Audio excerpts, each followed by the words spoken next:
Haziq, and this is my wife Bella. Hi Haziq, hi Bella. We're coming because of our son Prima. Alright. I know definitely introduce you to me. I kind of have an idea what you're kind of going through. So your child has ADHD, am I right? Yeah. So basically what I'm here to do for you today is basically just kind of help you go through what you're going through at home with some tips. And if you've got any questions, you can ask me.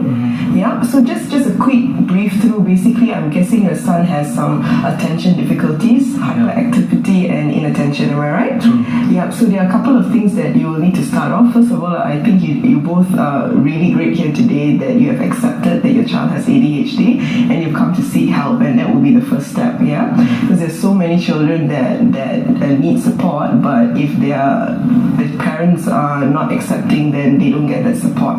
The next thing is you may need to consider breaking down certain skills at home.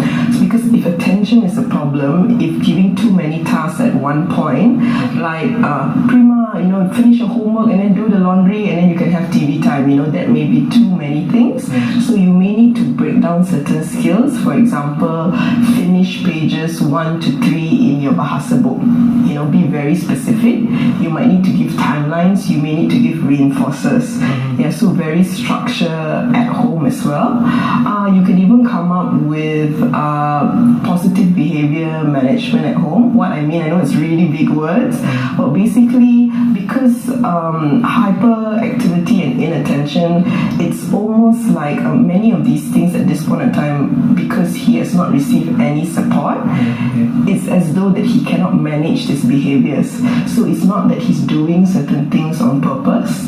Like if he's running about in a room, it could be partly due to maybe he's been able to do this for so long, but it also probably is due to the fact that he is hyperactive. He's got all this energy that he needs to release, and that's the only way he knows how to do it.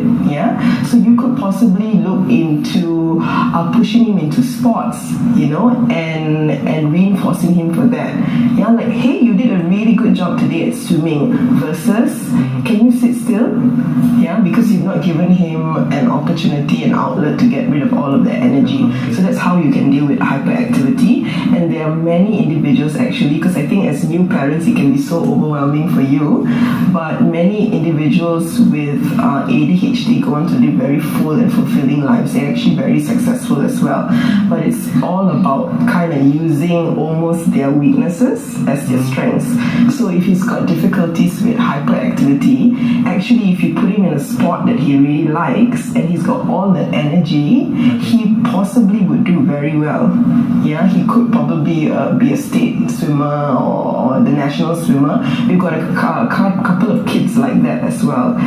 So it's always good to see the silver lining, for both of you. So just work on his hyperactivity, just being able to give him an avenue every day actually. So instead of most likely you're having difficulties in school and at home, right? That he can't sit still for very long. So you may want to start your day with activities. Go out to the park early in the morning, have a run, take a bicycle ride together as a family.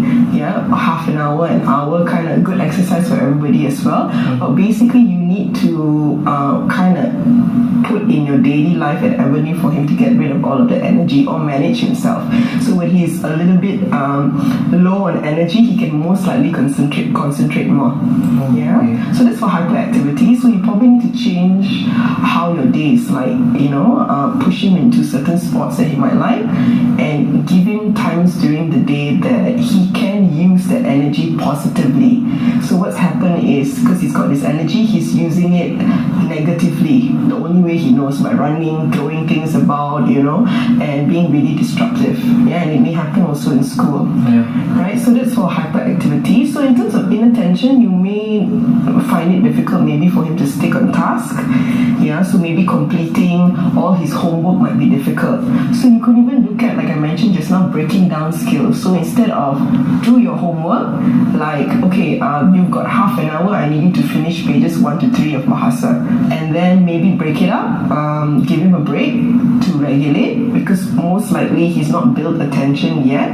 So to be able to sit down for 3 hours to do homework is most unlikely actually. Yeah, so breakdown skills kind of promote success, so he feels good about himself. Because there are many kids actually, because they're so disruptive, they always get scolded. Kena marah from parents, kena marah from teachers, and that in turn, because they're doing these things, and many of these things they cannot regulate. For example, the hyperactivity, the disruption in class, at home, being labeled naughty, that could impact his self-esteem negatively. So I think it's really important that you find avenues as parents to kind of push on his strengths. Like, hey, you can do this. You're a good swimmer. You're a good runner. So that also makes him feel good about himself. Is there any tips for the school? Because I'm getting complaints. Yeah, that's also very common. Again, can you imagine at home if you can't sit down long enough for you to have a conversation with him? In school, it's like 6-7 hours. It's quite difficult. So for school, what I can suggest maybe the teachers can assist him with is same thing. It will be best if there are opportunities for him to take breaks during the day. What that is like, the teachers can make him assign him certain tasks. For example, Prima, can you put the books away in my office? So that is a form of movement. He gets to do something physical, but it's not a punishment. It's more like, okay, I understand Prima is feeling a little bit restless in his seat. Maybe he's shaking his leg or he's starting to move around. So that will give him a very appropriate reason to leave the classroom, run if he wants to the office, and then come back in a better state. So we've done that with a couple of schools as well. So just kind of made them the monitor or assistant monitor or the helper in class. Yeah, could you help me put all the chairs back in a line, things like that. So that something physical that will make him move will be really good.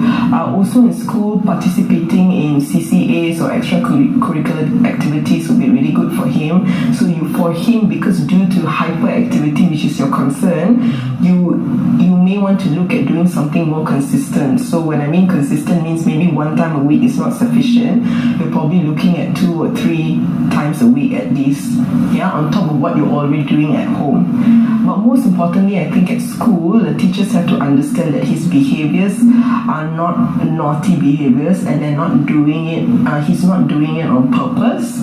At this point of time, because it is so new for you as parents that he has ADHD, and for him, he probably doesn't understand he has ADHD, right? He probably thinks like, oh, I can't control, I need to move, I need to run, and I'm the naughty boy, So I think it's really important that the school and teachers understand that you are working on his hyperactivity and inattention at home, and at school it's very important that they have a positive outlook on him, not to label him as a naughty boy. Because that would not help him. So again, same thing like how at home you find opportunities for him to get rid of his excess energy, to manage his hyperactivity. It would be great if school they could do the same things as well, like some of the suggestions I mentioned to you. But most importantly, it's all about perception and what you tell a child. If you tell a child they're naughty often enough, they will start to fit that mold. I'm naughty, so I'm going to do this because I'm naughty. So we really need to make sure that the parents, which are you guys, and the school are on the same page, that you're working towards supporting him. You can also suggest that maybe the teachers break down skills as well. The more you push him to sit longer, the more he cannot contain the hyperactivity, the more he'll find his own way to manage it. And his own way so far is disruptive behavior, which is running about the class, or disturbing friends, or continuously talking while the teacher's talking, because again, he cannot regulate. It was really overwhelming for both of you. Yeah, it is. But with your advice, we will overcome it. I'm really glad to hear that. Thank you very much. So if you need anything else, you know where to find me. Alright, sure, okay. Thanks for your time today. Thanks for meeting us.